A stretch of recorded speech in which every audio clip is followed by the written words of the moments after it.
સ્ટેટમાં કેટિયા બની મારા પતિ 20 વર્ષથી માર્કેટિંગ યાર્ડમાં સર્વિસ કરે છે. છેલ્લા 4-5 વર્ષથી માર્કેટિંગ યાર્ડમાં મારા પતિને ઘણીવાર બધા ટોર્ચર કરે છે.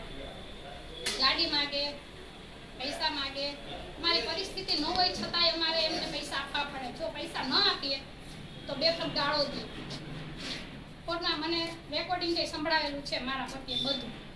અને આ 25 તારીખે મારા પપ્પા એક્સપાયર થઈ ગયા ત્યારે હું સાથે હતી. અમે બીજાની ઘરે ગયેલા ત્યારે મારા મિસ્ટરે ફોન કરેલો કે ભાઈ હું નોકરી પર આવી શકું એમ નથી, સવારે મારે જવાનું છે.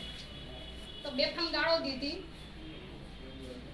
પેલા ફોન મૂકી દીધો, પછી બેફામ ગાળો દીધી. પાછો ફોન આવ્યો, ફોન મૂકી દીધો, બેફામ ગાળો પછી 2-3 વાર ચાલુ સતત અમારે જવાની તૈયારી, બધાને ફોન કરવાનો તો સતત ફોન આવ્યો. પછી એકવાર મેં ફોન ઉપાડેલો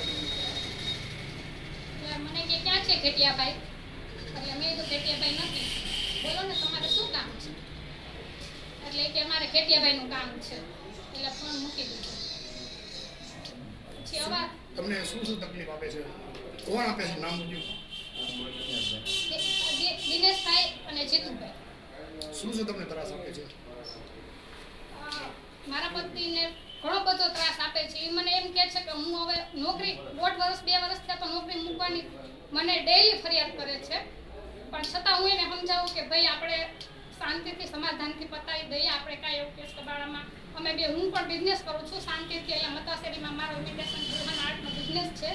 અમે શાંતિથી બિઝનેસ કરીએ છીએ. અમારું સુખી ફેમિલી છે.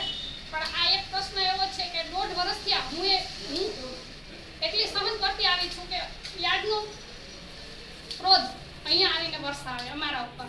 અને પછી એમ કે બહુ વધારે ક્રોધિત થાય તો એમ કે હવે હું કરું કે તું કે એમ હું ક્યારેક સુસાઇડ ઉપર આવી જાય છે, ક્યારેક હું મરી જઈશ એવું પણ કહે છે. તો એનું શું કરવાનું? તમે પોલીસ ફરિયાદ કરી હતી? અમે કરી પોલીસ ફરિયાદ. અમે અનેક વખત અમે લાગતા વળગતા અમારા ડિરેક્ટરોને, પછી મેં માનનીય સંસદ સભ્યશ્રીને પણ મેં રજૂઆત કરી કે સાહેબ તમે આમાં કંઈક કરો. ધારાસભ્યને પણ રજૂઆત કરી છે. અમારા ડિરેક્ટરને મેં રાતે ફોન કર્યા કે સાહેબ તમે આમાં કંઈક કરો, અમને આવી રીતે ધમકીઓ આપે છે. અને એ છતાંય મેં આની પહેલાં 1 વર્ષ પહેલાં 6 મહિના પહેલાં બધી વખત રજૂઆત કરી, પણ એનાથી કોઈ ઉકેલ આવ્યો નથી. એટલે છેલ્લે અમારે ના છૂટકે પોલીસ કેસ કરી અને હું ફરિયાદ લખાવું છું.